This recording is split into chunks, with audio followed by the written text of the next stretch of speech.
இன்றைக்கி குழந்தைங்களுக்கு பிடிச்ச வாழைக்காய் வறுவல் சிம்பிளாக எப்படி செய்யறதுன்னு தான் பார்க்க போகிறோம். 2 வாழைக்காவை முழுமையாக தோல் எல்லாத்தையும் சீச்சு எடுத்துக்கோங்க. எல்லாத்தையுமே ரவுண்ட் ஷேப்புக்கு கட் பண்ணி தண்ணியில் போட்டுக்கோங்க. நம்ம மசாலா போடும் போது அது வந்து கருத்து போயிடும். அதனால் தண்ணியில் போட்டதுக்கப்புறம் நம்ம பவுலில் மாற்றிக்கலாம். இப்போ பவுலில் மாற்றினதுக்கப்புறம் இதுக்கு நம்ம மசாலா போட்டுக்கலாம். 1 டீஸ்பூன் போல் மஞ்சத்தூள் போட்டுக்கோங்க.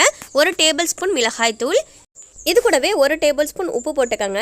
கொஞ்சமாக 1 டேபிள் ஸ்பூன் போல் இஞ்சி பூண்டு பேஸ்ட் நச்சு வச்சுருக்கோம், அதையும் போட்டுட்டு 1 டேபிள் ஸ்பூன் அரிசி மாவு எல்லாத்தையுமே போட்டு நல்லா மிக்ஸ் பண்ணி ஒரு 10 நிமிஷம் ஊற வச்சுக்கோங்க. அடுப்பில் இது போல் ஃப்ரை பேன் வச்சு கொஞ்சமாக எண்ணெய் ஊற்றிக்கோங்க. எண்ணெய் ஊற்றி நல்லா சின்ன சூடானதுக்கப்புறம் நம்ம பிரட்டி வச்சுருக்க மசாலா எல்லாத்தையுமே, அதாவது வாழைக்காய் மசாலா எல்லாத்தையுமே இது போல் பொரிச்சு எடுத்துக்கணும். அடுப்பை லோ ஃப்ளேம்லேயே வச்சு நல்லா பொரிச்சு எடுத்தோம் அப்படின்னா நல்லா மொறுன்னு நல்லா கிறிஸ்பியாக ரொம்பவே டேஸ்ட்டாகவும் நல்லா சட்டுன்னு குழந்தைங்களுக்கு நல்லா பிடிச்ச மாதிரி ரொம்பவே சிம்பிளாக வாழைக்காய் வறுவல் ரெடி பண்ணிடலாம். இதே மெத்தடில் செஞ்சு பாருங்கள், குழந்தைங்களுக்கும் ரொம்பவே பிடிக்கும். இதே போல் செஞ்சு பார்த்துட்டு எப்படி இருக்கணும் கருத்துக்களை கமெண்ட்டில் சொல்லுங்கள். எல்லாமே இந்த அளவுக்கு நல்லா பொரிஞ்சதுக்கப்புறம் எடுத்து சர்வ் பண்ணுங்கள்.